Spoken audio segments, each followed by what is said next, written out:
Yesterday I told you how self is more important than anything else at the present state of human awareness. When you are at the human awareness, first thing that should happen to you is to feel yourself. As Sri Krishna has said, Atmane Atmane Tushtaha. Unless and until you reach your Atma, your spirit, you are not going to get the satisfaction of achieving anything. Because Kundalini, which you see here, seated in the triangular bone, which we call as the sacrum, that means Greek knew about it. Greek knew about the sacrum bone. Otherwise they would not have called it a sacrum, means sacred. Even when I went to Athens, I was surprised that Athena, the word Atha, comes from Sanskrit, means primordial. And she had a snake-like thing in her hand with all the chakras. So the Greeks knew about it. And when I talked to them, they told me that it is a fact that Indians came much before Alexander. We had rapport with Indians much before Alexander. And they told us about the primordial mother and her three powers. It is very amazing how they knew all about it. And then it all got lost because of the extroversion moving out from reality. So this bone, sacrum bone, contains, or here resides the Kundalini in 3.5 coil. This is the power of our pure desire. The pure desire is the desire when it is manifested should give you full satisfaction. For example, some people seek it in power. They indulge in power, some seek it in possession, some seek it in other things. But all these seekings do not give them satisfaction. If they could give satisfaction, then there would have been no problem. Because once you buy a car, then you want to buy something else, and then you want to buy something else. You start moving from one to another, and as economics says that in particular a want is satiable, but not in general. So we have to understand that the wants that we have, the desires we have, are not pure desires, but are impure desires. And when we deal with them, we never get that satisfaction. For example, somebody wants to do something. He does it, but he doesn't get any satisfaction out of it. The only way you can get satisfaction is that you become one with the divine. And this power of desire, which is a pure desire, is residing in each and everybody's triangular bone. But we are lost. We are seeking our pleasures, our joys into wrong things. We think that by doing this or by doing that, by buying this or becoming that, we'll be completely, fully satisfied, which we ultimately discover. In an evolutionary state, such people, when they discover that the joy is not in all these things, there is no happiness in this kind of thing. We have to go beyond this. Once they discover this, then they become a special category of people. And these special category of people are the seekers. Of course, today I find so many seekers are lost. Especially in America, they are lost in various ways. We would say in all the cults or in all other things like drugs or homosexuality or whatever you may call it. They are lost into these, into violence. Many are indulging into violence or doing all kinds of things which are not for their ascent but are degrading and will take them down, not to their seeking but to their hell. But it is happening today. You can see it very clearly. It is happening because human beings do not understand that human awareness is a transitory phase. You have to go beyond it, and that beyond stage, the stage we have to reach, is the stage of yourself, to begin with. You have to become, first of all, self-realized, meaning you have to be born again. And to be born again, you have to allow the Kundalini to work it out. So, what do we do? As people said, I told you yesterday, it is effortless, it is without any money. It just happens spontaneously.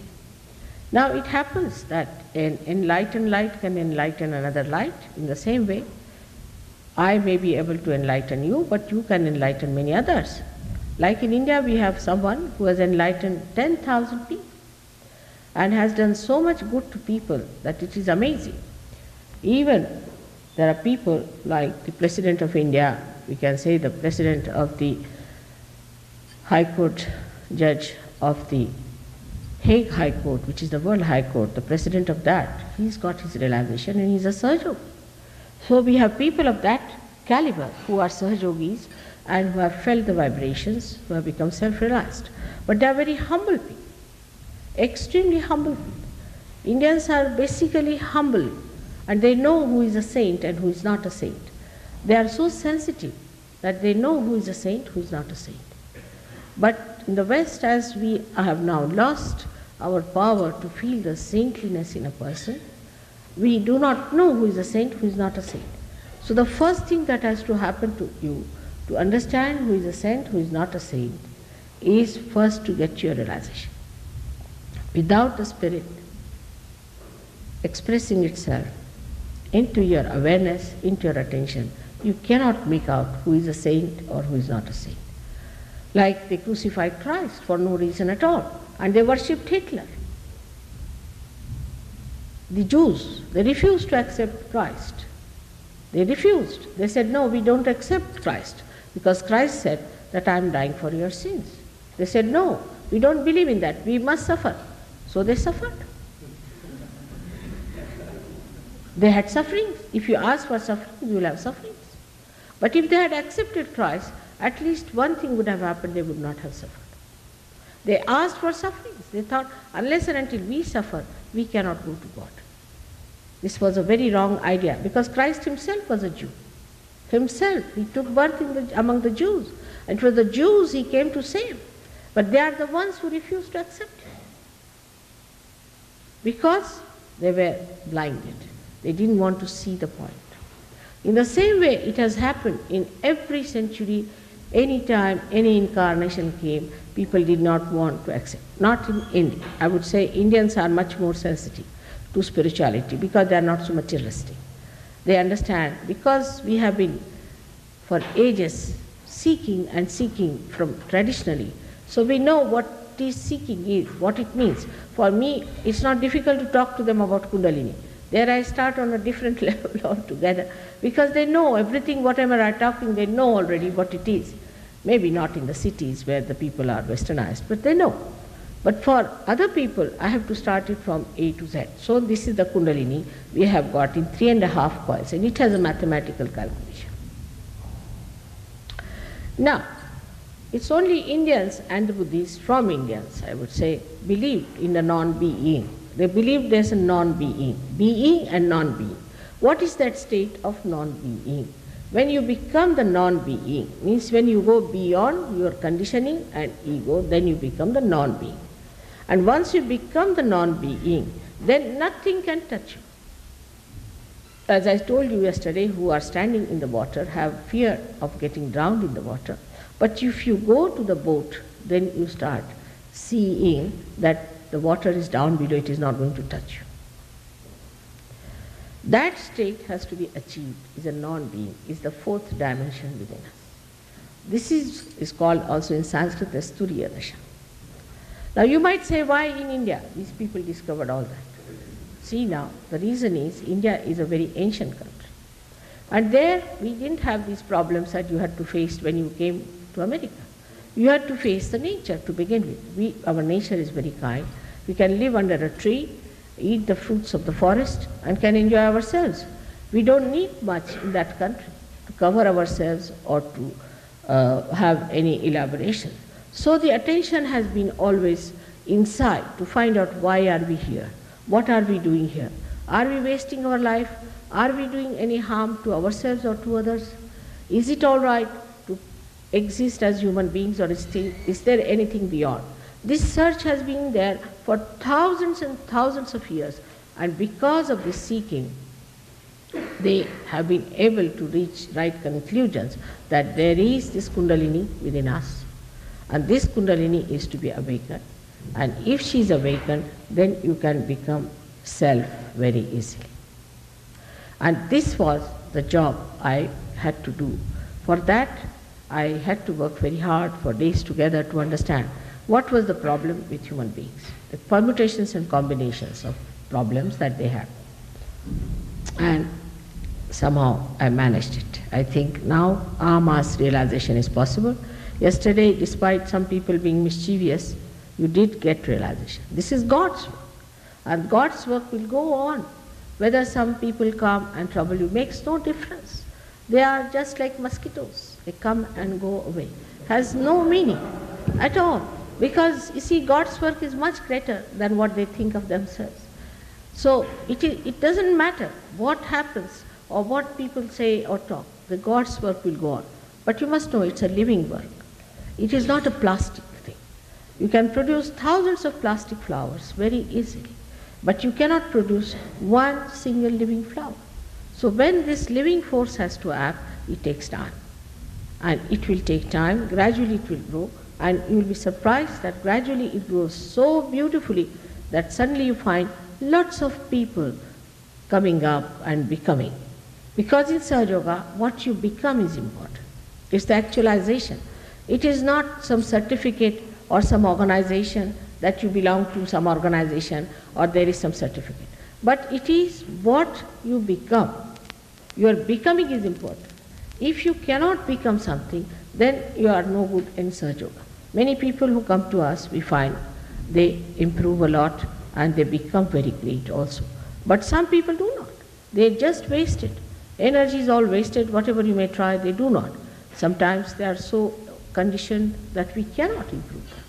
There we feel helpless about them because they do not want to cooperate also. And also they have many pressures on them. But 90% people go up very well and they manifest whatever they have achieved. Now the main thing is to understand that this mechanism exists within us. This energy exists within us. Now this is like a hypothesis for you. We need not accept it. It's an hypothesis, as one would put to a scientist. But scientists must have an open mind. They shouldn't have a closed mind. If they have a barrier, you cannot put anything before them. If they are scientists, they will have an open mind to listen to my hypothesis. And if it could be proved, then you have to accept it. If it is done proved, then you can say that, all right, that's not proved so far, all right. So you have to wait and have patience with it. This is what it is in simple words, that it cannot be forced on you. It cannot be humble before. You have to ask for it. Nobody can force you that you can become. I cannot guarantee. Yesterday I said, it's a fact. But still so many people got their realization, felt the cool breeze and felt the cool breeze out of their head. This you cannot do otherwise. All other things you can do, but this you cannot do, is to take out cool breeze out of your head, which is a factual thing and experience. But as I told you, that we live mentally much more than we live with reality. And mental projections can be anything, like a person who murders someone. He has justification, I murdered someone because of this and this. But that justification does not allow you to get out of law, does it? No. You will be caught in the law. You cannot do it. Whatever is wrong, you are not supposed to do it. But that is human law. In the same way, there is God's laws. And if we go against God's laws, then what happens? That we are punished. Now today I am going to tell you about other awareness that one can have, that one should know about. I am talking about the super consciousness which is on top of our head. But when the attention moves to the left side too much or to the right side too much, then also there could be a very, very big problem. And the big problem can come because we are not knowledgeable about it. We do not know. What is unknown need not be divine, not at all. Now when you start, say, becoming extremely submissive, slavish, or you start following something very blindly, you start becoming fanatic about it, just without thinking what you are doing is not right or wrong. You just follow something like that. We call it the left side movement of the attention starts, where you start subduing yourself to something, subjecting yourself to something. Accept the slavery of some ideas. Accept the conditioning of some sort of theories. Now, once you start accepting such theories, mentally the attention starts moving towards the left side. And also some people have a capacity to possess you like that. They can possess you and can do like that, that you lose all your freedom and you become that kind of a person. Then at that time what happens, that you start moving from your conscious mind to the subconscious mind and then to the collective subconscious. If you move to the collective subconscious, then what happens to you? If you move to the collective subconscious, then a person becomes possessed. This possession comes to you through what we call the protein 52 or protein 58 in medical terminology. They say that if a person is vulnerable to cancer, it is triggered by the presence or entrance of protein 52 or protein 58. These are the names the doctors are given, which trigger the disease. And once that happens, then a person cannot get out of cancer, because then the triggering starts and he starts getting from bad to worse. This 52 and 58, where do you find it? According to doctors, you find 52 and 58 in the area which is built within us since our creation. This area is placed within us. On the left hand side, as you see, somebody can come and show. On the left hand side, this area is placed. And this area one enters very easily. Say you go on taking somebody's name. Nowadays it's a fashion to give you a mantra. Now start getting the mantras, going saying mantras. Now what happens? That you are not connected with the divine. And you start taking the name of some XYZ. So you are not connected and you are just pressing hard your mind to get connected, but it cannot because the Kundalini has not arisen. So you move to the left side and there you get caught up. And that's why you know in the cult people are so much mesmerized. In every cult people get mesmerized because they move to the left for the domination of these gurus and things, because they want to make money out of them, and then they cannot think of anything else. They just think this is the right thing. I was amazed at some of the cults. The gurus don't know even Sanskrit language. Some of them have come out of the jail and they have become gurus. And they have given mantras which are so funny that somebody has been given mantra of Inga. There's no word like Inga except for this word in a colloquial way is called Inga, where a spider or something, you can say a scorpion, has got the sting, that is called as Inga.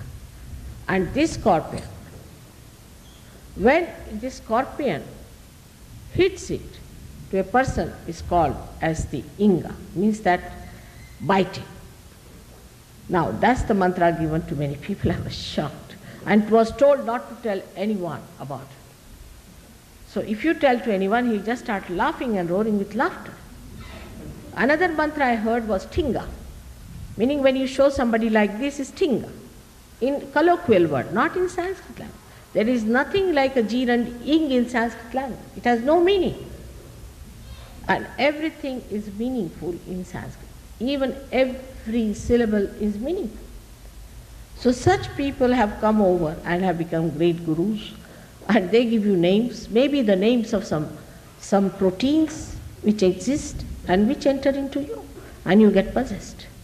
So this left side movement is a very common thing, and once you get to this left side movement, you cannot get out of it. It's very difficult. So the people who have been to such people or to such enticement show immediately when they come to us for realization, and that we don't know how to deal with them.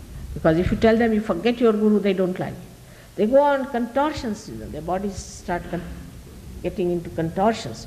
They feel terrible, they cannot sit quiet, they cannot move out. But if you tell them that this was wrong, they don't want to accept, because they are still carrying on with that idea and they don't want to believe that whatever they were carrying on was wrong, that they have to ascend. Even when they ascend, they take time. This is one very big problem we face. But as a result of the left side movement, you get most of the incurable diseases.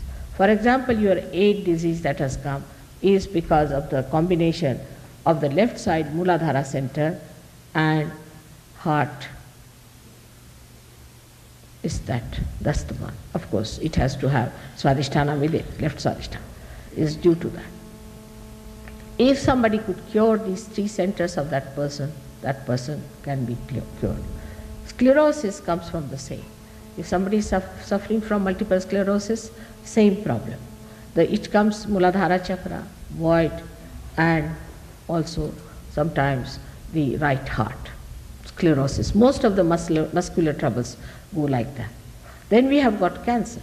Cancer could be due to any chakra which is on the left hand side. Must be the combination of two chakras on the left hand side, depending on where the trouble is. But when the cancer trouble comes into the center, then it starts ascending, then it starts moving, and you get galloping cancer. You can start going from one to another end, and it can finish off a person. That's how you can just be finished with the galloping cancer. Now when somebody is vulnerable, like I would say a person who is a very, very active person, who is very much under shock all the time, is very, very active and hectic. Supposing he is getting up in the morning, reading newspaper, and getting up into his bath, and then getting ready somehow or other, and getting into his car, and then going out, and in a very hectic manner he lives under shock because he is reading horrible news, then he is seeing a big jam on the street, all these things are happening. He is so full of anxieties. Such a person is vulnerable to another thing called blood cancer. But for that also, the left arm, this center, is attacked. If left navi is attacked under these circumstances, such a person can get blood cancer. Supposing a mother is like that, she is a very hectic person and she is trying to sort of do many things at the same time, and she is of that nature, then also the child can pick up from her. If a mother is a very extreme type of a person or has gone through shocks like that, I have seen people who have gone through wars and have come out of problems, their children also are very prone to troubles of the brain, and they also get it because of the left side movement. But as you go upward, as the chakras come upward on the left hand side, say the left agya is caught up and left swadhisthana is caught up, that means a person is completely possessed. But with that, if the heart chakra is caught up, or with that, if the Vishuddhi chakra is caught up, then one can become mad. And such people could be there. But they come mad, they become all right, then become mad. Like that they go on, ultimately they end up as mad people. But in Sahaja Yoga, one can cure people who are mad, but they have to be treated in a way. Normally we do not take up any person who is a mad person in our group, because it's very difficult to cure them and better them. But if they want to work it out on themselves, we say, all right, work it out this way, try if you can be all right. But there are many in-between phrases, like schizophrenic, you can call it, or some people who are imbalanced, who are nervous, all kinds of things are in between. So absolute mad, even if you forget, but there are so many others who look sane, but inside they have problems. All such people can be cured with Sahaja Yoga if they act according to what we tell them and the way it is to be worked out. Now in Sahaja Yoga, the practices are extremely simple. because it's question of balancing. The left side catches, if the left side catches, then you get all these problems. But if you can balance it, if you can balance left side with the right side, the troubles can be all right. For example, if you have got, say, a left side problem, and you do some right side activity of ego development, you'll be amazed that your cancer can be cured. But then you go to the right side. That means you become ego-oriented, you become extremely ambitious, you become futuristic, you start dominating others, and this is what was practiced by Hitler. He got this knowledge from Dalai Lama. He said it in his book that he got it from Dalai Lama, how to control the minds of the people, by which you dominate them, and by domination, what do you make out of them? Devils. And that's why he did it, because they become so ambitious, they become racist to begin with. They become racist, they think they are the best, they are the highest, they have the right to kill anybody they feel like, they have a right to take revenge, they have a right to ill-treat people. All kinds of funny ideas come into their heads, these right-sided people. And when they come into the right side, they do not know what they are up to, because once they develop the right side, then they have other troubles, like they might develop blood pressure, they might develop kidney troubles, they might develop heart trouble. Heart in the sense, not angina and all that of a lethargic heart, but overactive heart. They can get a sudden massive heart attack and they may die with it. So such people are also suffering from all kinds of liver trouble, like cirrhosis of the liver, other liver troubles, skin problems. All these come from the right side. So when you start moving to the right side too much, you can be possessed by people who are overactive. Like an ego-oriented person, if he becomes friendly with another egoistical person, both of them combine together in such a manner that they form a group of egoistical nature. When they become egoistical, they try to dominate. And a big group can form a frantic, horrible, violent group which can try to kill. In India we had one such group which was formed under the name of the goddess. They started it in India, called as Anand Mark. Of course it is now banned. The fellow is under supervision, but still in America he has followers. Surprisingly, they were caught killing some ambassadors and all that, and the leader had to go in the jail for days together. Everything happened, but the followers, because they are so possessed with the idea that they are in charge and they have to kill everyone and that they have to become like Hitler. Now you cannot stop it. It's very difficult, but you can. If you can raise their Kundalini, then they will understand this is not reality. We are just doing something that is not reality. It is not for our beneficiary or not neither for anybody else. It is such a dangerous thing we are doing to ourselves. It's not at all benevolent to ourselves or to anybody else. So the benevolence only comes when you move upward. The third, we can say, is the awareness of hell, where people are really devilish by nature. You cannot change them. They are very devil-like, very possessive type, extremely arrogant, aggressive, and they are really devils incarnate in human forms. And such people have to go to hell, because we call them as the awareness of the hell. They always think of destruction, of destroying others, or overpowering others, or of destroying themselves. There are many groups you know who destroyed themselves. Just like that, they killed themselves. These are all the people who are on the other side of the ascent. So when you start rising higher and higher into these chakras, and when the Kundalini rises through all these chakras and goes up beyond the Sahasrara, as you call it, the Brahmarandra here, you become a subtler being. Like your human attention, say, we can say, is like a cloth here. And now the Kundalini is pushing it upward like that. So all your attention which is outside goes inside. And when it pierces through from here, this piercing makes the attention subtle, because the subtle that is around, which you do not feel normally, starts penetrating into it.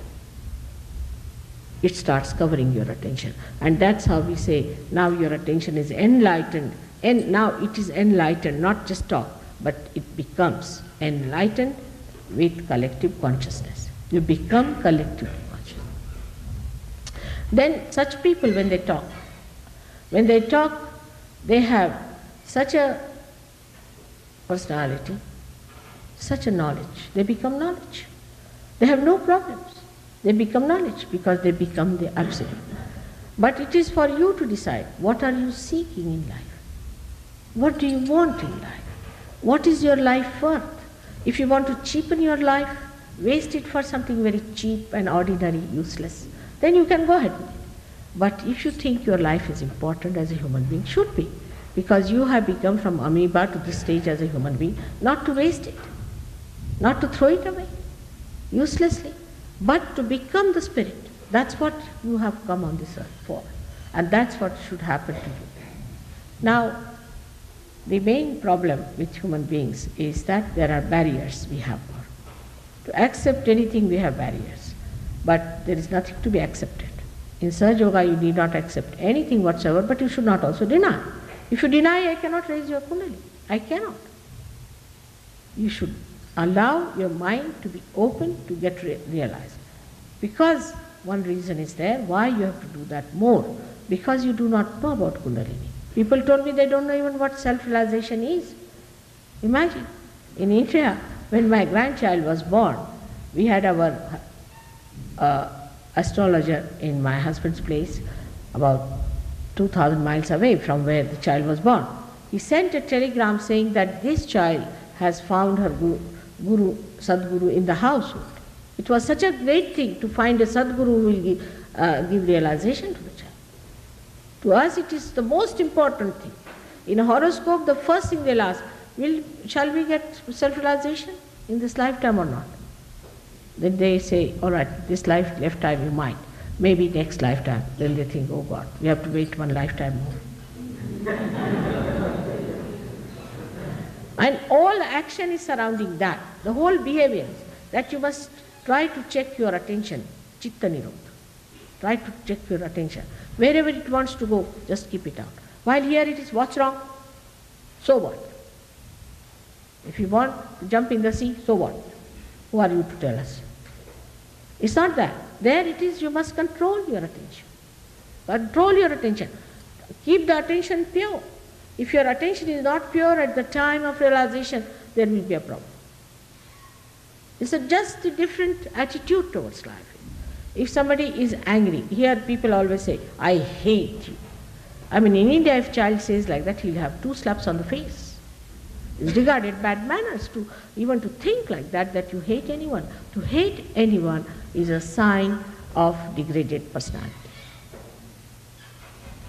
I mean, it's very common with Indian people. Whatever you know of Indians are the people who are uprooted, who have come here to make dollars. They are different people. They are sort of sieved out. But the people who are in India, now we have here at least 20% people who have been to India. You can ask them. To them, generosity is a quality. Righteousness is a quality. Purity is a quality. Quietude is a quality. Peaceful nature is a quality.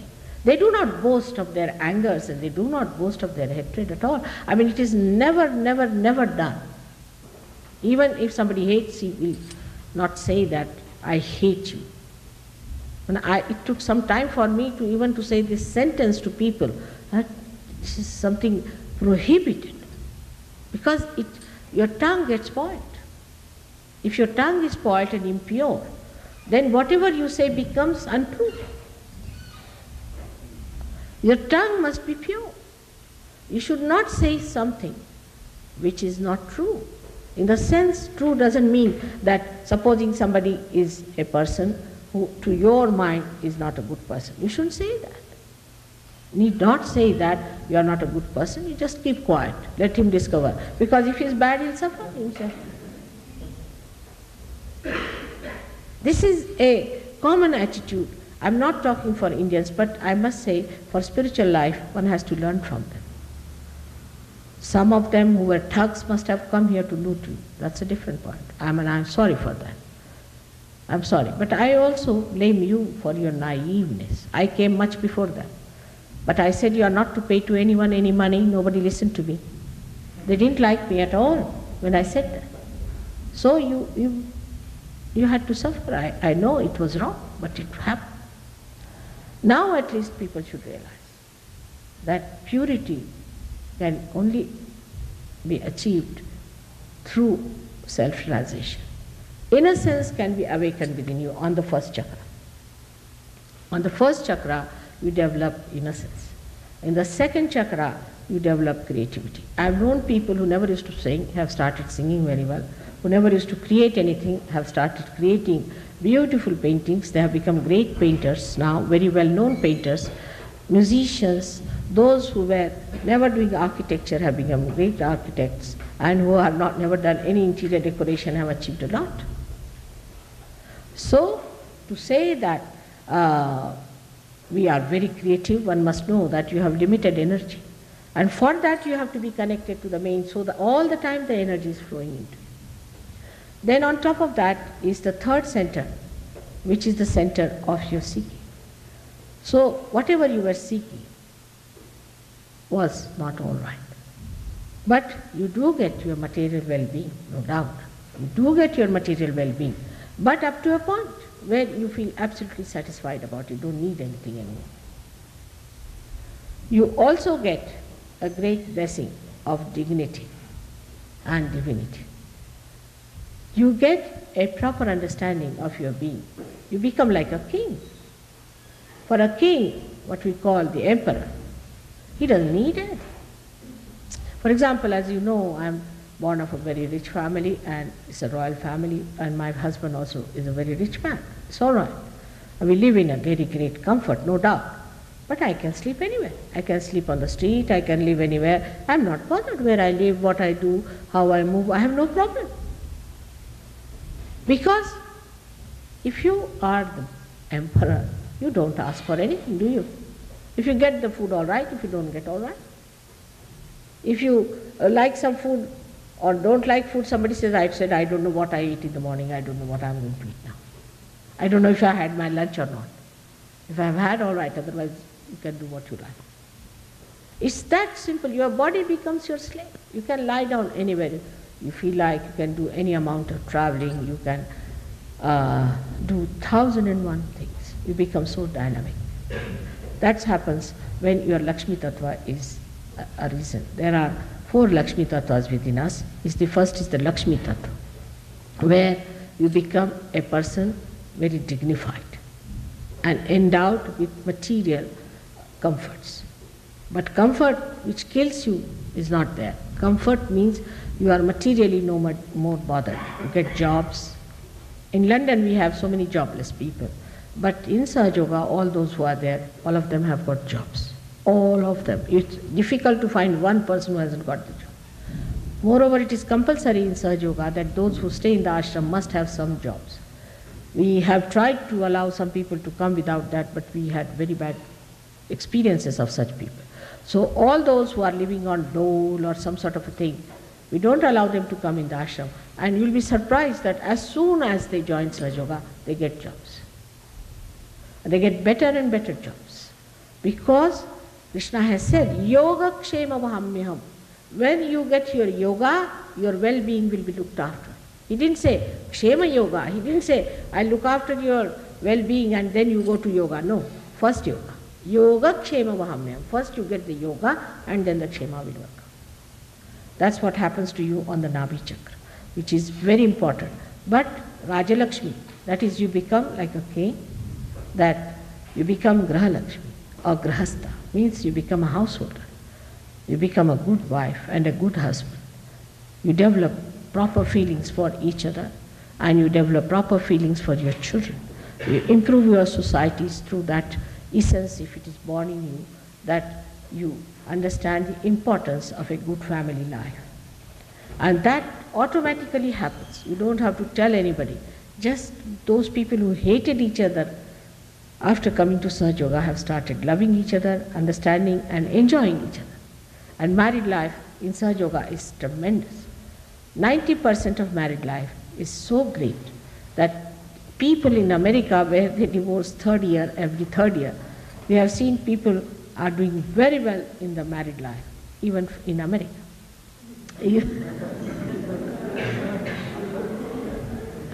Even here, you see this mental projection, the wife is no good and husband no good, all vanishes. You become the spirit. You start enjoying the deeper significance of marriage. Then comes the fourth side of the Lakshmi Tattva, is the ascending side. The people who have got more money are fed up and now want to have something beyond.